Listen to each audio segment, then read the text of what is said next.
ఈ ఉదయం ఈ వాగ్దానం మీకోసం అందరు బాగున్నారా? పొద్దున్న లేచారా? ఏదైనా కష్ట సమయాలు, బాధలు చాలా మందికి చెప్పుకోలేనివండి. నిరంతరం ఇదేమి యుద్ధం అనిపిస్తుంది.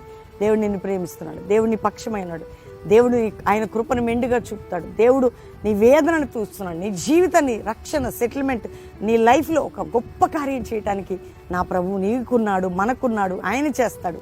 ఎంతమంది ఈరోజు నా మాటలు వింటున్నారు? కీర్తన 12వ కీర్తన 5వ వచనంలో అంటే ఎంత దరిద్రుల నిట్టూర్పు, బాధింపబడేవారి నిట్టూర్పును బట్టి, వారి యొక్క దుఃఖమును బట్టి, వారి వేదనని ఇప్పుడే లేచేదని అంటున్నాడు.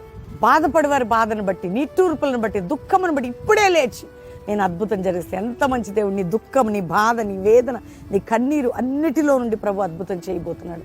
తండ్రి ప్రతి బిడ్డని రక్షించి, రోగం ఉంటే స్వస్థపరిచి, అప్పులుంటే విడిపించి, బంధకాలుంటే తొలగించి, ఎవరి జీవితాన్ని బట్టి కృంగిపోతున్నారో వారిని లేవనెత్తి వారి పక్షంగా లేచి వ్యాజ్యమాడి యుద్ధం చేసి తోడై ఉండమని యేసు నామములో అడుగుచున్నాం తండ్రి, amen. Pastor Praveen official Insta follow అవ్వండి. దేవుడు మిమ్మల్ని దీవించును గాక. ప్రైజ్ అలా.